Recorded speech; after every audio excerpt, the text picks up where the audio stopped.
हम आपको बता दें कि आज हम अपने गांव के बाहर घूमने के लिए आए हैं।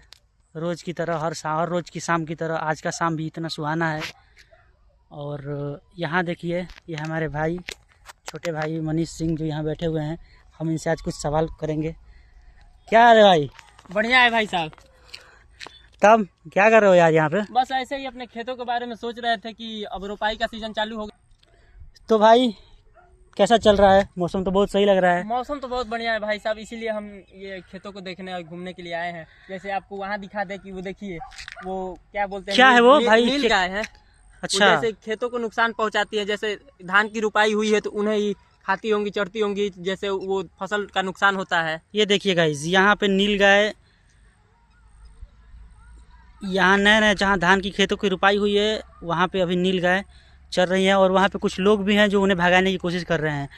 तो मनीष भाई, आप हमें ये समझाइए कि इधर तो धान की रुपाई हो चुकी है मगर इधर अभी खेत खाली है, ऐसा क्यों है? ना भाई साहब, ऐसा कुछ नहीं है। ऐसा है कि ये जो है अलग साइड, ये जो बीच का रोड है ये दो गांवों को डिवाइड करता है। अच्छा। इस गांव को भरवलिया बोलते हैं। जैसे इस गांव की खेती हो चुकी है, हमारे गांव में जो उधर देखेंगे तो जी कुछ जी खेतों की रुपाई हो गई है। जी जी। हम आपको दिखाना चाहेंगे उधर भी कुछ खेतों की रुपाई हो चुकी है। हाँ जी, ये देखिए, ये जो दो चार खेते हैं ये इनके बारे में भी रुपाई होगी, क्योंकि गाँव वाले जिनका खेत है वो आके घूम के चले गए हैं जी। तो यही सब है। और शाम को वाइब देख ही रहे हैं कितना सुहाना और कितना लाजवाब मौसम है। जी, हम आपसे ये पूछना चाहते थे जी कि बताइए। अगर कोई यहाँ पे अपना नया घर लेना चाहे इस गांव में, जो कि ये गांव बहुत ही सुहाना और प्यारा लग रहा है, तो क्या लगता है आपको कितना खर्चा लग सकता है आप यहाँ पे घर लेने के लिए? मेरे हिसाब से लगता है कि देखिए, ये अभी डेवलपमेंट वाला क्षेत्र नहीं है, देहात का एरिया है। जी जी। लेकिन आप यहाँ पे अगर सुकून की जिंदगी जीना चाहते हैं तो आप ले सकते हैं, क्योंकि यहाँ पे आपको वाहनों से दिक्कत नहीं होगी, प्रदूषण न्यूनतम है, यहाँ का मौसम सुहाना। और जी, एक बार हम यहाँ का मौसम दिखा दे लोगों को। दिखा, बिल्कुल बिल्कुल। ये देखिए, यहाँ ये घनघोर घटाएं छाई हुई हैं। मौसम बरसात का है, मौसम बहुत ही सुहाना है, शाम का वक्त है, चारों तरफ चहल पहल है। और ये हमारे भाई भी यहाँ पे घूमने ही आए हैं मौसम की वजह से ही। मौसम इतना प्यारा है कि अब क्या ही बताएं आपको। तो मनीष भाई, आगे कुछ बताइए अपने गांव के बारे में। गांव के बारे में भाई साहब यही है कि लोग अपने में ही खुश रहते हैं।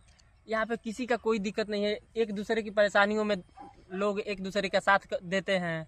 और आप जी, ये तो बात बिल्कुल आप सही बोल रहे हैं, क्योंकि गांव का जो ये वाला कल्चर आप शहर में आपको नहीं मिल सकता है। जी, ये बात आपकी बिल्कुल सही है। और ये एक चीज समझा दीजिए हमें, यहाँ पे ये जो खेत है ये यहाँ पे रुपाई हुई है। और यहाँ पे अभी पानी भी नहीं चला, लेकिन ये बीच में जो है ये खाली परती की तरह दिख रहा है, ऐसा क्यों है? भाई साहब, ये जिनका खेत है मुझे ऐसा लग रहा है कि कई सालों से रुपाई नहीं हुई है।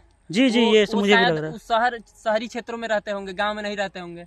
इसके बारे में उतनी जानकारी हमें है नहीं कि आपको बता सके, लेकिन ये है कि ये 2-4-5 सालों से रुपाई इसकी नहीं हुई है।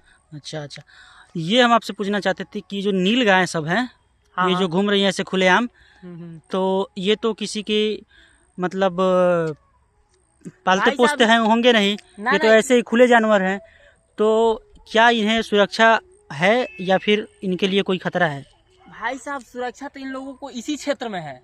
अच्छा। सुरक्षा देखिए, इन लोगों को खेदा गया है कहीं से। हमारे इलाके में लोग कहते ही हैं कि बहुत ही मोमियार दिल के लोग होते हैं।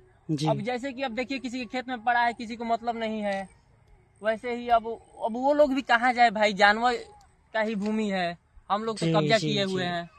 ये बात सही है, हम सबको जानवरों के साथ मिल मिला कर ही रहना चाहिए। और कुछ अगर आप बताना चाहें अपने गांव के बारे में? अब सुन लीजिए, एक शायरी हो जाए। जी जी, बिल्कुल बिल्कुल। अरे हबीब, हम तुम्हें क्या अपने बारे में बताएं, अगर तुम्हें हमारे बारे में जानकारी लेनी है तो हमारे गांव आके एंजॉय कीजिए।